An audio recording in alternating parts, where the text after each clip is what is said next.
Hey guys, how are you? In this video we're going to talk about the Chinese city of Guangzhou. Guangzhou, which is also known as Canton, is the capital and the most populous city in the province of Guangdong in southern China. How did I get here? I took a fast train from Hong Kong, and an hour later I was in Guangzhou. The contrast between the two places was obvious. I had no local cash and they did not accept Visa or MasterCard, so my first challenge was to find an exchange place. Locals use WeChat payment systems and UnionPay. WeChat is a messenger and you can install it on your phone of course, but unless you have a Chinese bank account you won't be able to use it for payments. To make matters even more complicated, most people did not speak English, even at the train terminal. Guangzhou has a history of over 2,200 years, and it has been a springboard for trading, cultural exchanges, many revolutions and reforms. It's located on the Pearl River, about 120 kilometers northwest of Hong Kong and 145 kilometers north of Macau. It's at the heart of one of the largest urban agglomerations on planet Earth, the Pearl River Delta Economic Zone. 50 million people. In 2018, the population of the city was 14.9 million. Guangzhou is best known for its annual Canton Fair, the oldest and largest trade fair in China. It's held every year in April and October. Guangzhou is the main manufacturing hub of the Pearl River Delta. In 2017, the GDP reached $318 billion. This is similar to that of Miami, Singapore, and Toronto. If you want to import something from China, this is probably the place to start. I visited a couple of those wholesale malls, and I was impressed. Sure, you can get low-quality, cheap stuff. That's what most of us think about when we see Made in China sign. But they also have a good choice of nice, unique goods like these lamps. But prices wouldn't be so low in this case. Look at all these toys. All of them will end up in your countries eventually, but you can get them here for a fraction of the price. So it looks like it's gravitating. It's actually on a magnet. It's really impressive. The earth is shaking, guys. What's going on? Just glimpse of your store. Guangzhou is considered one of the most prosperous cities in China. At the same time, owing to rapid industrialization, it's considered to be one of the most polluted cities. We're in some central part. You see a lot of skyscraper and a beautiful river. It's actually pretty peaceful. It's not like chaotic, like people just running around. There's a lot of people riding bikes, which is good.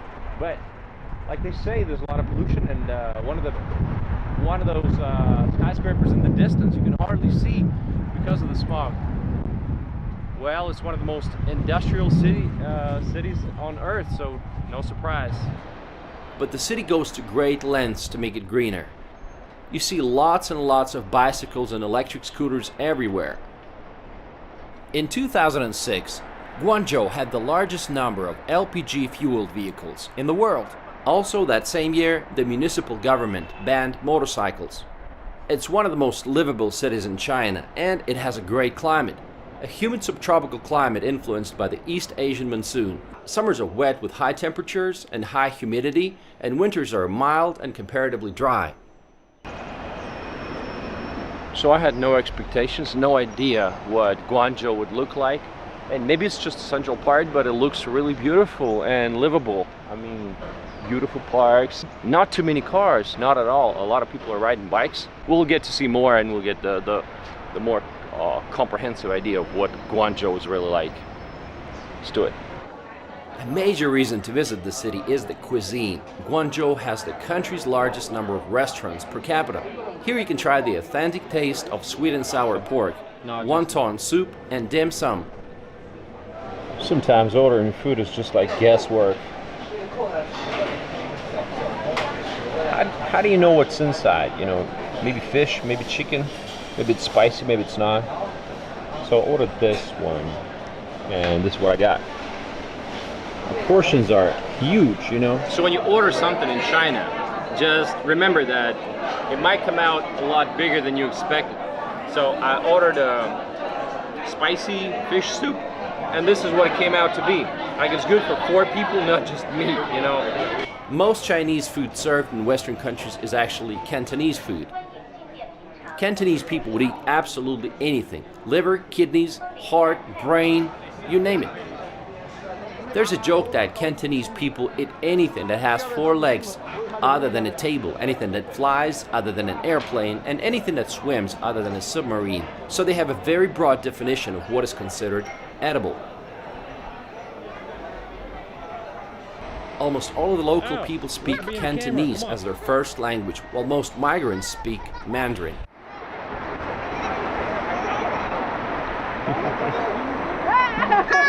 Oh. Ni hao. What's your name? Hello. Hello, what's your name? 他问你叫什么名字啊？张婉妍。你叫什么名字？ 张婉妍。 Guangzhou has now a huge influx of migrants from other areas of China. Interestingly, marriage is one of the top 2 reasons for permanent migration. There's also a rapidly increasing number of foreign temporary workers and immigrants from Southeast Asia, the Middle East, Eastern Europe, and Africa. Did you know that Guangzhou is home to the largest African community in Asia? Migrants from Africa started arriving in Guangzhou in the late 1990s. Buying in bulk allowed many Africans to strike it rich back home. Many, though, decided to stay here longer, legally or illegally, until the government decided to put an end to that. They started frequent police raids, and 2011 Guangdong Act, which offered Chinese citizens rewards for reporting on foreigners with expired or forged documentation. As they say, China gives, China takes. Guangzhou was the 4th city in mainland China to have an underground railway system.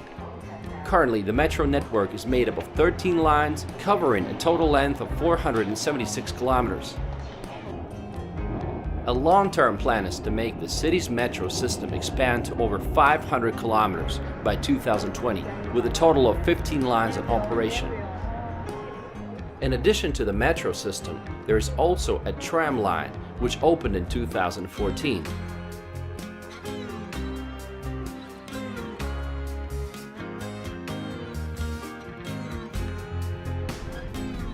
While Guangzhou is not the first choice when it comes to vacation destinations, the city still has a lot of things to offer. If you want to explore the city, you might want to start with CBD, which stands for Central Business District. Here you'll find a lot of skyscrapers and plenty of food options. Guangzhou Opera House and Guangzhou Library. Huaqian Square, or Flower City Square, is the largest square in the city. Especially in the evening, the view of the Canton Tower, with all the lights decoration, is remarkable. Central Business District looks super modern, and they had a light show that night. You might want to visit Shamian Island. The name of the island literally means sandy surface in Chinese. This territory was divided into 2 concessions given to France and the United Kingdom by the Qing government in the 19th century. This island is a reminder of the colonial European period, with quiet pedestrian avenues flanked by trees and lined by historical buildings. Let's take a walk.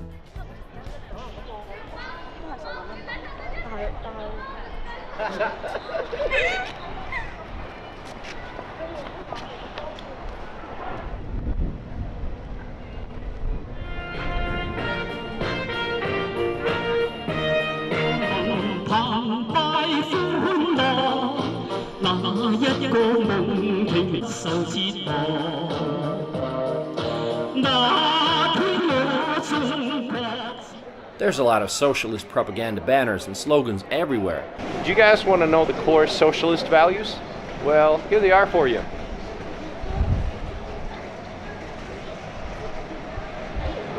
They're rocking their red flags. And as someone growing up in Soviet Russia, this looked way too familiar. In 2019, they were celebrating 70 years of the People's Republic of China. Today, it's a strange combination of capitalism and communism. Starbucks is here, Walmart is here, Coca-Cola is here. And as long as you're not a threat to CCP rhetoric and agenda, you're okay to do business in China. But Facebook, Instagram, and YouTube are not okay. Look, this is a little bit of capitalism for you. And this is a little bit of communism. You see these security guards on the streets with red ribbons on their arms everywhere. They're there to ensure public safety and order. Needless to say, there's millions of security cameras everywhere.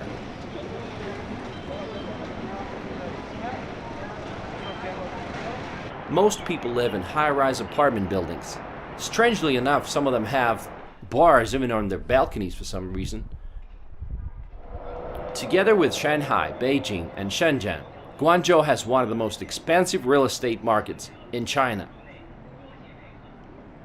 There's a stereotype about the Chinese that they smoke a lot. Well, my impression is that most stereotypes are true, and so is this one. I only had 2 days in the city, so there was no way that I would be able to visit everything.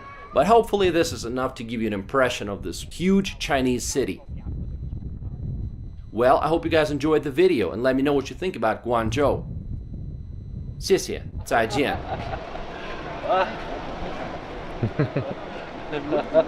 Where you from? Where you from?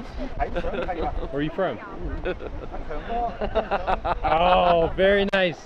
That's it.